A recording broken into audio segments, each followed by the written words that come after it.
E aí, galera da Verdade Escondida, sejam bem-vindos ao canal onde a gente não tem medo de acender a lanterna nos cantos mais escuros da mente humana e, claro, da floresta brasileira.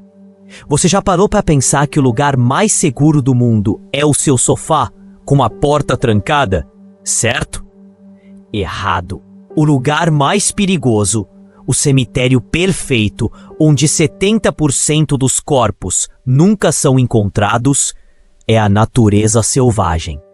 E não estou falando de onças, não. Estou falando daquele lugar onde a realidade se dissolve e a lenda começa.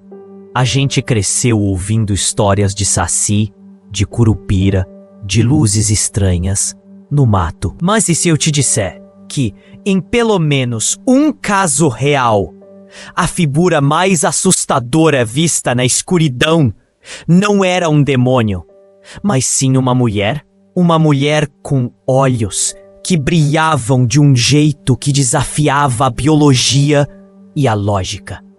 Hoje, a gente vai mergulhar no mistério da mulher dos olhos brilhantes, vista na Serra da Mantiqueira. Uma história que a polícia tentou arquivar como confusão mental ou lenda local, mas que esconde uma verdade fria, calculista e, garanto, muito mais chocante do que qualquer conto de fada sombrio. Fica comigo, porque, se você gosta de mistério, vai descobrir que a luz que o caçador viu naquela noite não vinha do além. Vinha de um lugar muito mais perto do que imaginamos. E você precisa saber o que realmente estava por trás daquele brilho. Para começar, vamos colocar os pés no chão. Ou melhor, na lama. A gente tá falando do Brasil. Um país com dimensões continentais e áreas de mata que o Google Maps mal consegue mapear direito. Todo ano, centenas de pessoas desaparecem em trilhas, cachoeiras e florestas. A maioria é por acidente, desorientação ou a força bruta da natureza. Mas o caso que vamos analisar, que aconteceu por volta de 2018, numa área remota de Minas Gerais, tinha um ingrediente que azedou o café da polícia desde o início. A testemunha. O nome dele era Ricardo, nome fictício, claro, para proteger a identidade. Um caçador e guia local. Um cara que conhecia a mata como a palma da mão dele, ou até melhor. Ele não era um turista de fim de semana. Ele era o tipo de pessoa que sabia diferenciar o cheiro de uma jiboia do cheiro de folha em decomposição. Ricardo estava voltando para casa à tarde da noite, depois de dias de monitoramento de fauna, quando viu, no meio de uma clareira, a uns 50 metros de distância, estava ela. Uma silhueta feminina, parada, olhando diretamente para ele. E o que fez Ricardo parar o coração? Os olhos. Segundo o relato dele, eram duas brasas acesas, um brilho intenso, quase fosforescente, que não parecia humano. Ele jurou que o brilho não era de lanterna, nem de reflexo de celular. Era um brilho que vinha de dentro. E aí começa o primeiro erro. A polícia ouve mulher com olhos brilhantes e imediatamente coloca o depoimento na pilha do folclore, o uso de substâncias ilícitas. É mais fácil, não é? Descartar o inexplicável do que investigar o impossível. Mas o que eles estavam investigando, na verdade, era o desaparecimento de uma jovem estudante de biologia, chamada Patrícia, que havia sumido 3 dias antes naquela mesma região. Enquanto fazia pesquisa de campo, Patrícia não era do tipo que se perdia. Ela era metódica, preparada e tinha um rastreador GPS. O rastreador, porém, parou de funcionar na véspera do relato de Ricardo. A gente precisa entender o contexto. Quando o medo e o trauma se misturam com a escuridão da floresta, o que a gente vê nem sempre é o que está lá. Mas, e se o que Ricardo viu fosse a peça-chave e a polícia estivesse focada demais em descartar o sobrenatural para enxergar o crime? 1. A anatomia do medo e a visão distorcida. Vamos ser francos. A primeira coisa que a gente pensa é: a testemunha estava bêbada, drogada ou inventando história para aparecer. Mas a ciência da memória traumática nos diz outra coisa. Quando Ricardo viu aquela figura, o cérebro dele entrou em modo de sobrevivência total. O córtex pré-frontal, responsável pela lógica e análise, é desligado. Quem assume é a amígdala, o centro do medo. Nesse estado de estresse extremo, o cérebro não registra detalhes fotográficos. Ele registra impressões e ameaças. É o que chamamos de visão de túnel. Ele viu a silhueta, percebeu o olhar fixo e, o mais importante, detectou a luz.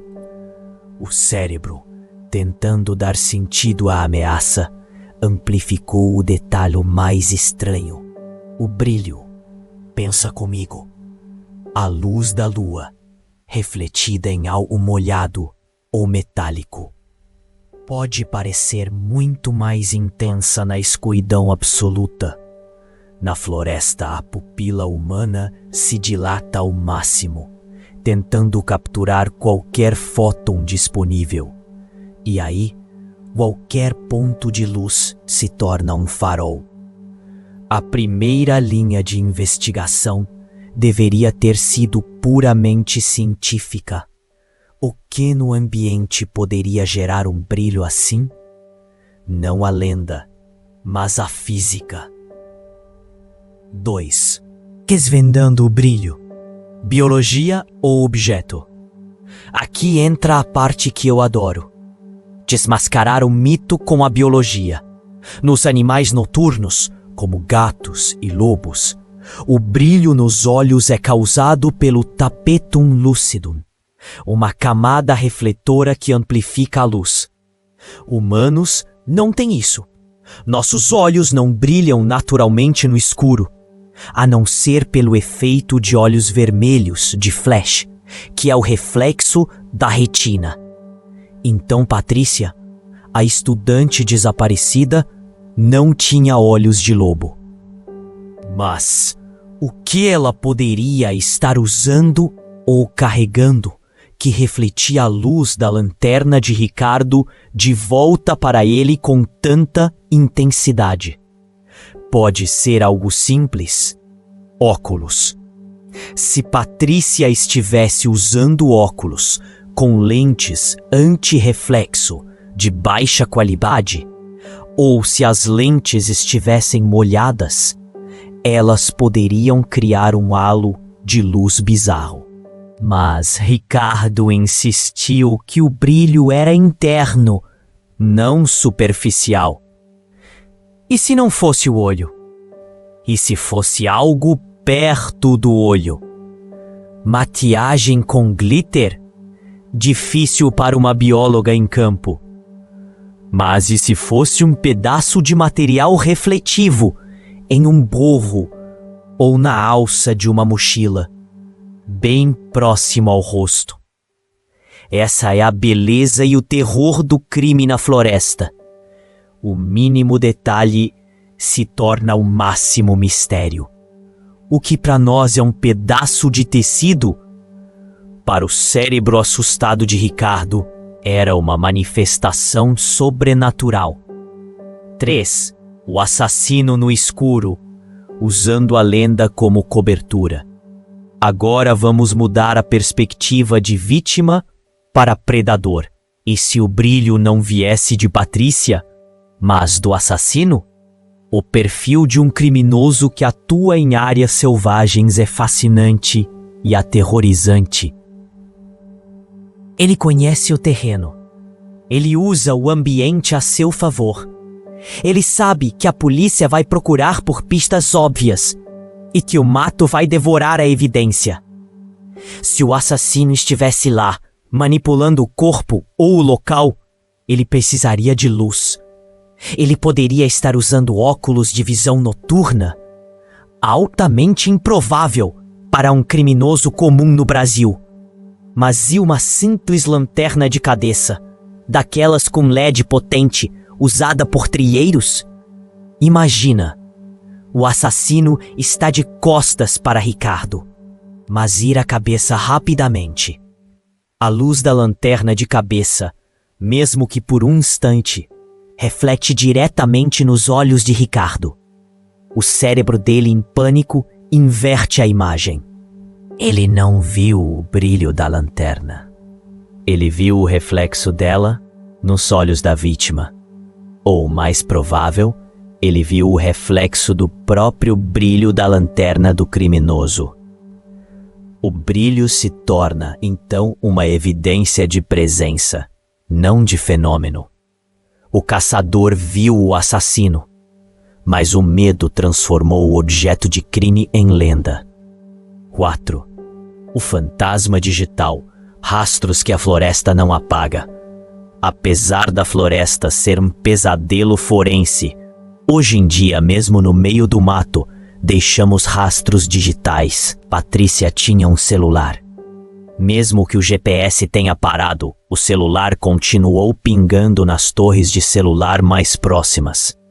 A equipe de investigação, depois de descartar a história do Ricardo, voltou ao básico: mapeamento por triangulação das últimas conexões de Patrícia.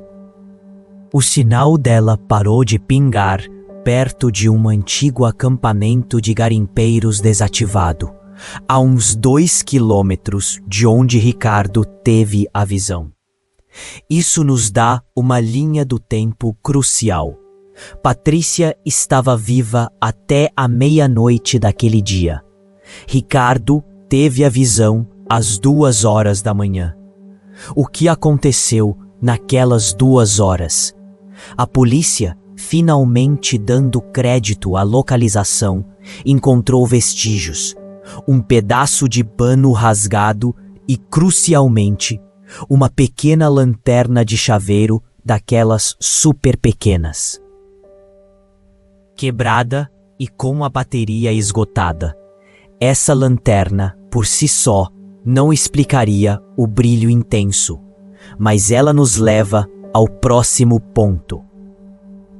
A psicologia do engano. A verdade sob os olhos molhados. O que realmente aconteceu naquela clareira? A investigação seguiu o rastro do pano e da lanterna e chegou a um suspeito.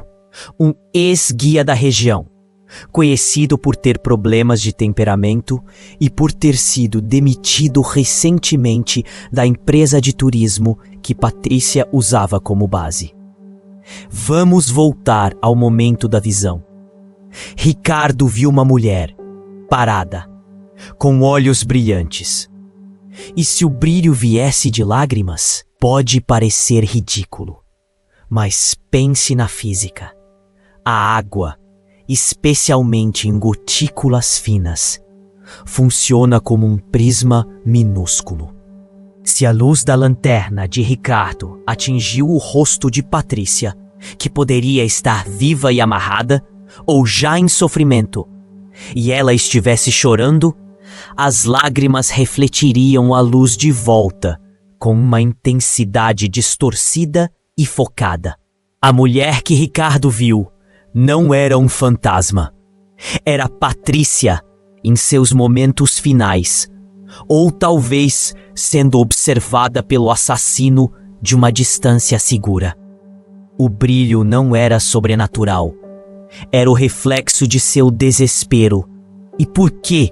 ela estava parada. O assassino, sabendo que alguém se aproximava, talvez Ricardo, poderia ter forçado Patrícia a ficar de pé e imóvel para servir de isca ou para confundi-lo.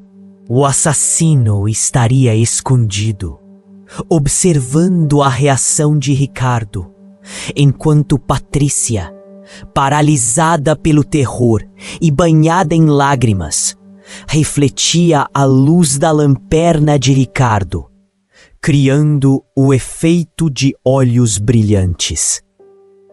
O brilho era, na verdade, a luz da esperança e do terror se encontrando na escuridão.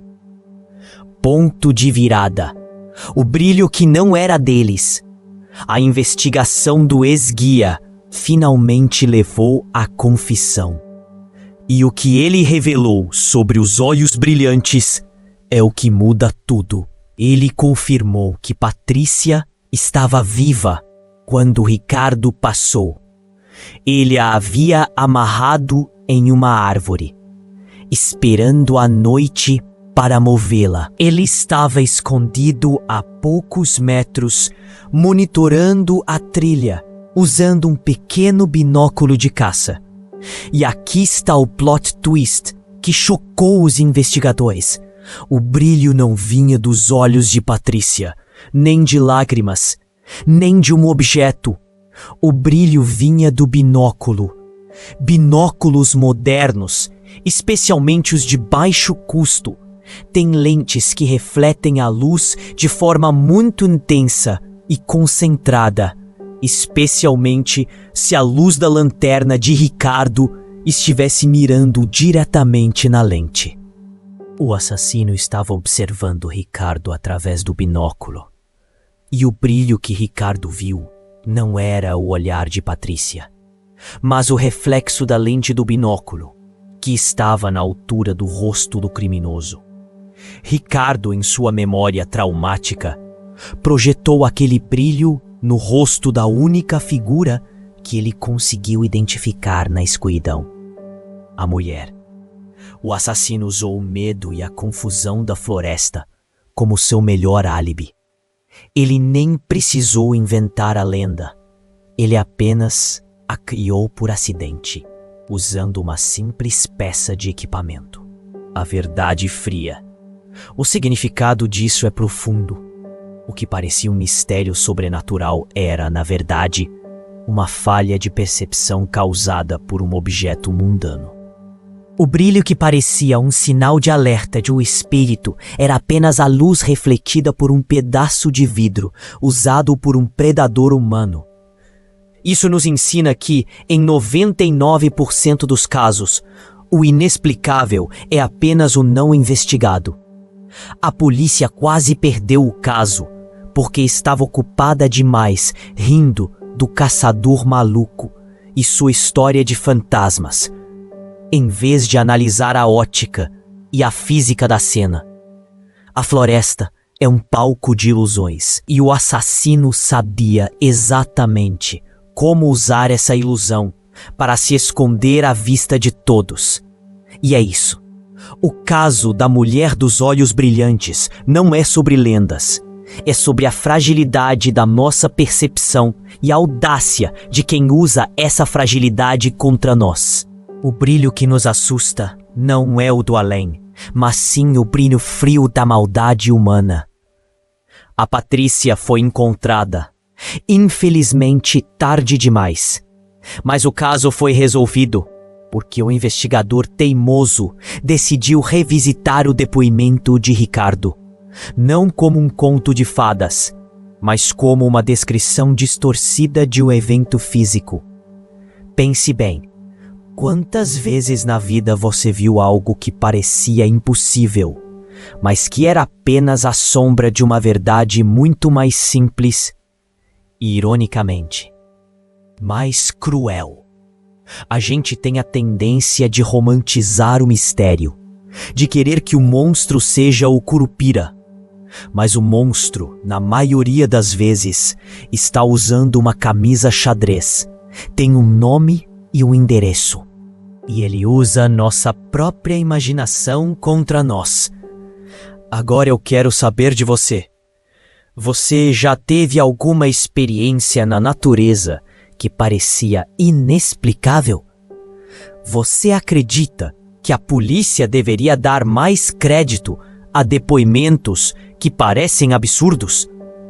Deixe a sua opinião aqui nos comentários. Vamos debater, mas com a mente aberta, tá?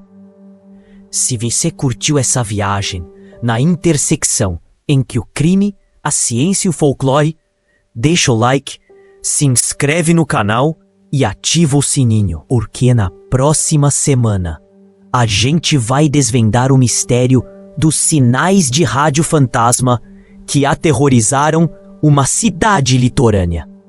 Você não vai querer perder. Até lá, lembre-se, quando a luz brilha no escuro, pergunte-se sempre de onde ela realmente está vindo e quem está se escondendo atrás dela. Valeu e até a próxima investigação.